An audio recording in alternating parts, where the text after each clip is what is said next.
dia, uma boa tarde, uma boa noite, uma boa madrugada para você que está aqui mais uma vez no podcast Classe Bíblica, seu podcast sobre a lição da Escola Sabatina.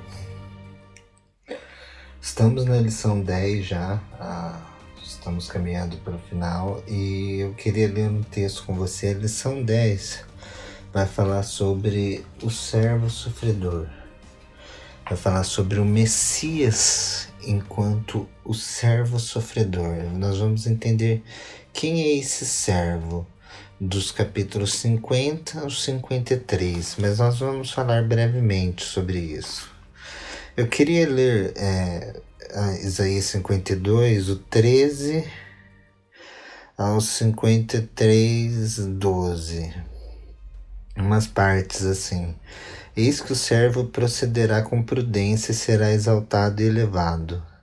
Certamente ele tomou sobre si as nossas enfermidades e as nossas dores levou sobre si. Nós o reputávamos por aflito, ferido de Deus e oprimido, mas ele foi transpassado pelas nossas transgressões e moído pelas nossas iniquidades. O castigo que nos traz a paz estava sobre ele. Pelas suas pisaduras fomos sarados. Todos nós andávamos desgarrados como ovelha, cada um se desviava pelo caminho, mas o Senhor fez cair sobre ele a iniquidade de todos nós. É interessante isso. Por isso eu lhe darei muitos como a sua parte, e com os poderosos repartirá ele o despojo, enquanto derramou sua alma na morte com os transgressores, contudo levou para si o pecado de muitos e pelos transgressores intercedeu. Aqui já mostra um princípio importante do Messias, do Moshiach. Ele morre numa morte substitutiva, ele morre por causa dos outros. Ele morre por causa dos outros seres humanos, por causa dos seres humanos, no lugar de outro. Como é substitutivo, ele substitui alguém que deveria morrer, que no caso somos nós. Nós temos vida e abundância, como Paulo vai dizer, por causa da morte de Cristo. Então, o contexto da profecia de Isaías acerca da morte do servo sofredor nos traz a lembrança seu outro contexto acerca do nascimento do Messias, filho de Davi.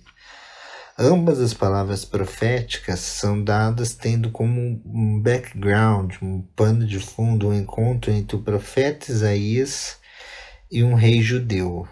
Então tem esse pano de fundo. Eles estão num contraste surpreendente, quase simétrico, poderia dizer, um com o outro. Nós vemos em Isaías 7, o profeta havia se encontrado com quem? Com o rei Acás. E Isaías 39 com o rei Ezequias, como nós vimos já em podcasts passados, para vocês verem. Então sempre tem Isaías e um rei judeu. Acás foi um rei ímpio, que não fez o que era reto perante o Senhor, assim como Davi seu pai, de 2 Crônicas 28:1. Ezequias é interessante que, por outro lado, foi um rei justo, que fez o que era reto perante o Senhor, segundo tudo quanto fizera Davi seu pai, vai nos dizer 2 Crônicas 29:2. Enquanto Acás não ora a Deus por socorro em vista da sua aliança com o poder mundial assírio, nós vimos todo esse contexto da Síria, essas relações políticas que estavam envolvidas no começo do ministério profético de Isaías e a ligação de Acás com a Síria, as consequências que isso trouxe, como isso foi desembocar em Ezequias, depois no capítulo 38, mais Isaías 37, 15-20, e recusa o sinal oferecido por Deus, que é o 7, 11-12. Ele recusa esse sinal. Ezequias ora a Deus por socorro contra o mesmo poder mundial assírio. Então Acás se une ao poder assírio e recusa o sinal. Ezequias ora a Deus por socorro contra o poder assírio e depois Ezequias vai ter um sinal de Deus. É interessante esse paralelo. contextual, esses paralelos literários. E até pede um sinal, né? Enquanto a mensagem de Isaías 7,14 aparece na primeira sessão de Isaías, como nós vimos, que é do 1 ao 39, como uma palavra de juízo contra o fiel rei Acás e seu povo ímpio, a mensagem da segunda sessão, que é do 40 ao 66, soou como uma palavra de conforto, respondendo ao fiel rei Ezequias em pranto do seu povo sofredor. O contraste entre os dois contextos é refletido ainda nas duas profecias. Então, uma das questões mais inquietantes dessa passagem diz respeito à identidade desse servo. Ela não fica clara assim a partir do próprio texto. Algumas vezes o servo claramente representa Israel, pois o texto designa explicitamente Israel como um servo. Nós podemos ver Isaías 41, 8 a 10, Isaías 44, 1 a 3, verso 21, entre outros textos. Contudo, às vezes, o servo é um indivíduo claramente distinto de Israel. Nós falamos isso no podcast da lição 9. Ele é distinto de Israel e nunca é mencionado explicitamente. A discussão da identificação dessa figura enigmática, portanto, continua desde o primeiro século, conforme pode-se ver nas perguntas do etíope, Atos 8 a 34, nós vemos que já no primeiro século da Era Comum, quando Cristo veio, o etíope quer saber a identidade desse servo. Então não estava totalmente claro quem que era esse, até que Filipe vai e fala para o etíope que Isaías 53 se refere a Jesus Cristo, o Messias, o Messias. Até os comentários de hoje que ainda diferem desse tema.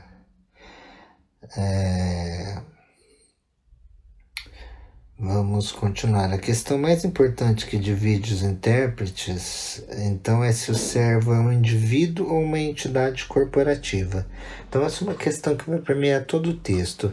Se esse servo ele é um indivíduo ou uma questão corporativa, se ele representa o Israel enquanto nação. Os intérpretes tradicionais judeus, por exemplo, eles veem um servo como um símbolo de Israel. Então, se você pegar um judeu, a exegese judaica, ela vai colocar esse servo como um símbolo de Israel e não como uma pessoa. Mas existe evidências, alguns também enxergam uma figura histórica do passado, por exemplo. O próprio Isaías, tem uns que falam que é Jeremias, ou um líder como Zorobabel, Sírio, Dario, cujo sofrimento é interpretado como um símbolo prefigurando a pessoa e o ministério de Jesus ou apontando para o sofrimento do povo judeu. Então, outros discernem que um grupo específico dentro da comunidade de Israel, o remanescente espiritual fiel, quer na Puput, que é a diáspora, quer em Judá. A leitura do texto bíblico, bem como a leitura de todas essas interpretações, compele-nos a questionar acerca da identidade do servo sofredor. Quem que é esse servo sofredor de Isaías 53? Qual é a sua função? O que ele significa? Ele está representando Israel ou é alguém distinto de Israel? Ele é uma figura histórica do passado, contemporâneo ao autor bíblico, uma figura profética do futuro? Todas essas perguntas deveriam guiar nossa exegese, nossa pesquisa e interrogações do texto hebraico, nossa análise da expressão poética e nosso exame minucioso das palavras e expressões estilísticas. Então, os cânticos do servo assinalam seu clímax temático e literário. O texto está dividido em 5 estrofes, 3 versos, cada uma segue uma estrutura quiástica conforme fica evidente. a exaltação do servo, a humilhação do servo, a expiação feita pelo servo, a humilhação do servo, e depois temos a exaltação do servo depois. Isso de Isaías 52 e 53. Então, essa construção literária indica ao menos duas lições claras. O quarto cântico é apresentado como o momento mais importante, o clímax do discurso profético. A expiação feita pelo servo, a ideia de que ele foi ferido por causa das nossas transgressões, é situada no ápice do quiasmo. O quiasmo é um paralelismo invertido. ABC, vamos colocar assim, e o C sendo o centro, B, linha, e A linha. Então você tem uma ideia expressa em A, que é expressa em A linha, uma ideia expressa em B, que é expressa em B linha, e o centro, que é o C. Isso constitui um quiasmo, que é uma forma de paralelismo. E a ideia central do cântico é a sinopse capsular ao redor sobre cuja base o cântico será composto. E é interessante essa parte, porque elas nos diz várias coisas, que nem o Messias, o servo sofredor. Isaías 52 e 53 ressaltam várias etapas, um dos melhores retratos do Messias. Primeiro, esses capítulos apresentam o Messias, eles vão apresentar o Messias como rei. Depois eles vão apresentar o Messias como ungido que é descrito como Salvador e Redentor. Então, primeiro é visto como um rei, depois é visto como o Salvador e Redentor, Isaías 52, 9 a 15. E finalmente, em Isaías 53, ele é visto como o sofredor. Então, nós vamos começar pela última etapa, porque parece que o autor coloca a ênfase em ordem inversa. O pensamento hebraico, geralmente, ele é colocado assim em ordem inversa. Se nós pegarmos, por exemplo, Daniel 7, 8, 9. Daniel 7, nós temos o juízo investigativo no céu e a declaração contra o chifre pequeno, declarado culpado, os servos do Altíssimo reinam com o Filho do Homem e o Ancião de Dias. No capítulo 8, nós temos a purificação do santuário. E no capítulo 9, nós temos as 70 semanas que tem a morte do Messias. Então, o livro de Daniel começa do 7, do 8 e do 9. Só que na ordem cronológica dos eventos, para que cada uma ocorresse numa lógica causal, você precisaria primeiro ter o quê? O 9, que é a morte do Messias. O Messias vem, ele morre, aí ele adentra o santuário, ele adentrando o santuário, o que acontece? Ele pode purificar o santuário, tem Yom Kippur. Aí tem a purificação escatológica, que nós queremos começar em 1844, mas isso não vem em questão, vamos falar do texto só. Então ele faz expiação do santuário, como está no 8. Então é invertido o pensamento hebraico.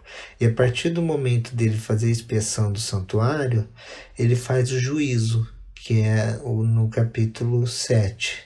Então seria como se os acontecimentos de Daniel ocorreram na ordem inversa. Eles não aconteceram o 7, o 8 e o 9, eles aconteceram o 9, o 8 e o 7. Mas por que Daniel colocou dessa forma? Porque ele já quis garantir para o leitor a vitória. Então ele já quis garantir para o leitor que o Messias ia ser vitorioso, o Filho do Homem já ia julgar, os santos iam ser redimidos, o chifre pequeno ia ser acabado. Depois ele quis garantir que o santuário ia ser purificado, as transgressões iam ser expiadas do santuário, e depois ele queria garantir como isso ia acontecer, que era nas 70 semanas, no meio da semana, a morte do Messias, do Messias. Isaías trabalha com essa mesma mentalidade. Ele apresenta o servo como sofredor, Depois ele vai apresentar como Salvador e Redentor, porque ele é sofredor, ele se coloca no nosso lugar e toma os pecados dele como os pecados dele não, os pecados nossos como dele. Ele coloca sobre ele. Então Paulo diz que foi imputado sobre o Cristo todo o pecado, não os pecados, mas o pecado enquanto característica. Isso provocou uma separação na divindade.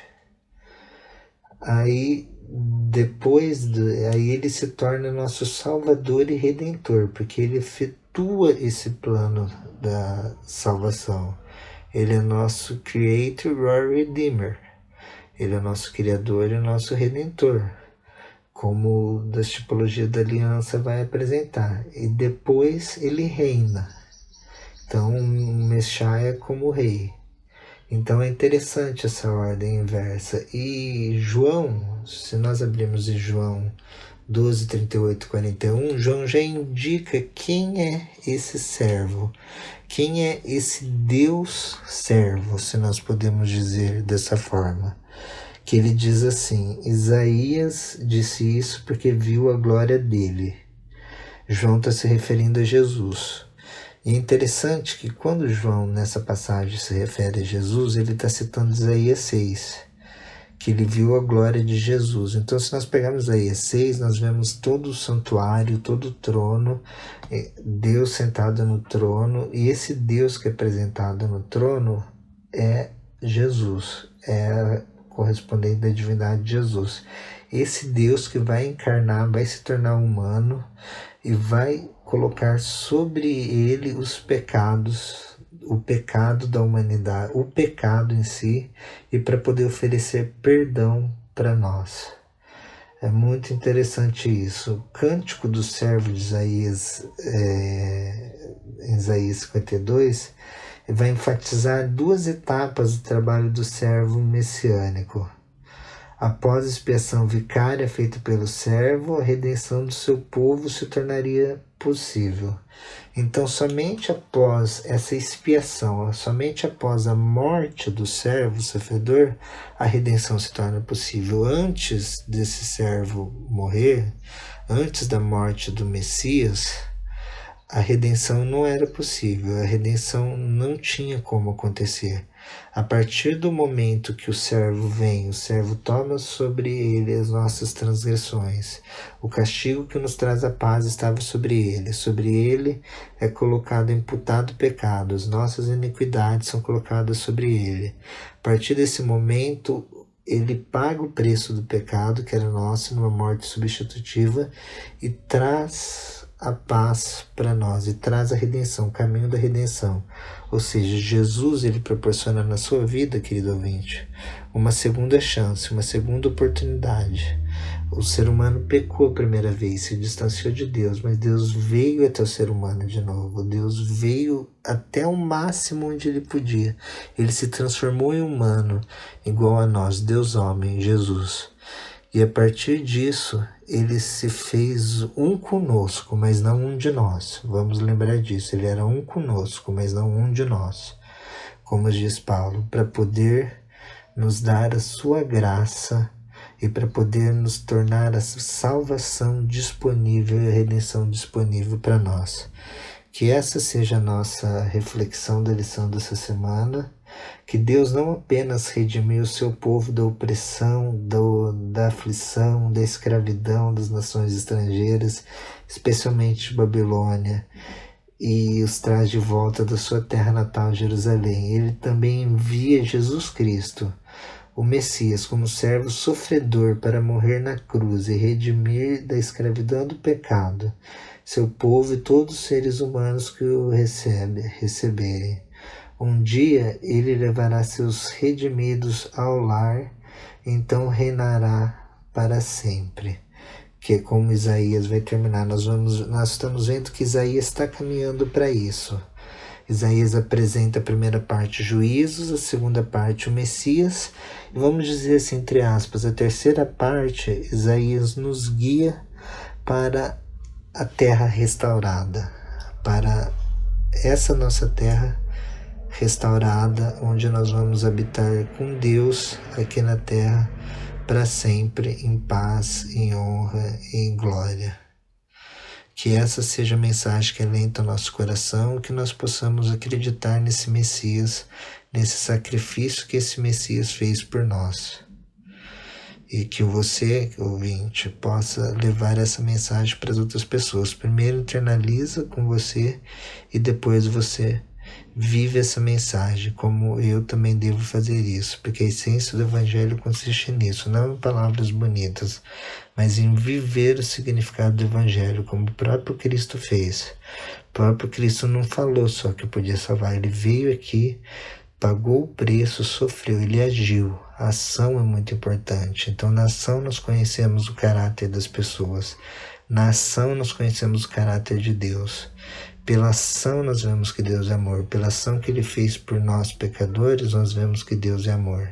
Então, pelas nossas ações, as pessoas vão ver se nós estamos do lado de Deus ou do lado do inimigo de Deus. Então, que nós possamos estar sempre juntos de Deus e buscando o máximo estando em Deus. É uma luta difícil, diária e constante, mas que nós possamos sempre nos agarrarmos a esse Messias que veio por nós, que tomou sobre si as nossas transgressões, e a parte mais bonita, o castigo que nos traz a paz estava sobre ele. Então, ele tomou o que hoje nós temos paz, é por causa do castigo que foi imputado sobre ele. Que essa é a mensagem da lição dessa semana. Um abraço e até a semana que vem.